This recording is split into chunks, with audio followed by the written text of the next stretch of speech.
Hello, I am back with a video. I think I missed last week, but I'm going to be doing like 3 this week, so it probably balances out. I'm back at school. I'm all moved in. She's super cute. You can't see her, but she'll be in the 4 and 4. You'll see her then. Today, I wanted to talk to you guys about Harry Potter and the Order of the Phoenix. Okay, so up until this reread, I've always hated the Order of the Phoenix.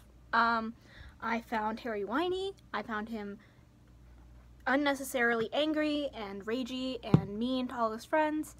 And after this reread, I know that all those are true, but I'm also looking more into the psychological aspect of that. So, here is 60 seconds about PTSD and Harry Potter. Symptoms of PTSD include agitation, mistrust, nightmares, hostility, social isolation, guilt, loneliness, depression. And agitation, page 65. Harry screams at all his friends because he has not been told anything all summer, screams for a page and a half. Hostility, page 8. Harry is angry that Ron and Hermione are busy with order stuff. He thinks that he's better than them and therefore he deserves to know more. Depression. After Sirius dies, there's a meeting between Harry and Dumbledore in Dumbledore's office, and Harry screams, "I don't want to be human. I've had enough. I've seen enough. I want out. I want it to end. I don't care anymore." Harry wants to die. So, something that I've neglected to think about in my past rereads. This makes him a more believable character. It doesn't make him an asshole, which is what I previously had the opinion of. This is more about making Harry a realistic, well-rounded person, and less about him being a whiny teenager, angsty, which is what the opinion that I always held. He has been through a lot. He's been abused for years. He's lost his parents. He's now lost the closest thing to a father figure he has besides Hagrid. He's having a hard time, and I've never really accounted for that in my reading. I've always been like, oh, what an asshole, Jesus, like, settle down, you're not God. But he's a child. He's a child. I mean, at this point, I'm only like 4 years older than Harry is in this book. But I can't imagine being 15 and dealing with all of this stuff. I just can't. Quick transition. Now we're going to talk about how the Dudleys and Slytherins are coded as racist. Page 3. Record numbers of stranded holidaymakers fill airports as the Spanish baggage handler strike reaches its 2nd week. Give them a lifelong siesta. I would. Snarled Uncle Vernon. Huh. And then the one of the most prominent I found, besides that obvious extreme Hispanic racism, is when Pansy Parkinson is talking to Angelina Johnson, who is a black character, and Pansy says, "Hey Johnson, what's with that hairstyle anyway? Why would anyone want to look like they've got worms coming out of their head?" And that is dreadlocks. Those are dreadlocks. So this reread, as you might have seen in my vlog when I did all 3 books, I have never really thought a lot before about the social justice aspect of the Harry Potter series. And on some level, I think that I'm seeing it the most this time because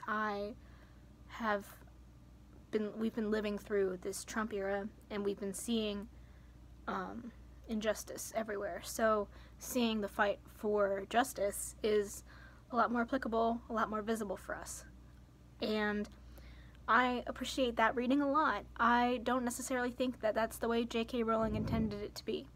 I've got a lot of feelings about J.K. Rowling that I'm not going to talk about because they're very weird and complex, and she's such a big part of my childhood, but she's also just a human being, and I feel like I have put too much pressure on her to be perfect, but also she should be doing better than she is. And there's just so much going on there.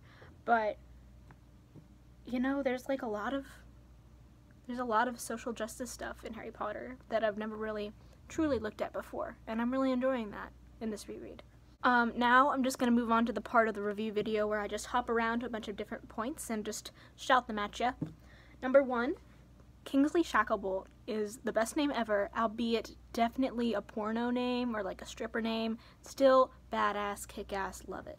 I personally have always kind of wanted Hermione and Fred to get together. There's some stuff about that in this book, which I didn't write down, but I feel like they have good chemistry. But on the flip side of that, this is also the book where the Hermione starts to be like a prominent thing. They're getting in their feelings, they really love each other, and you can tell like that their perceptions of each other are shifting.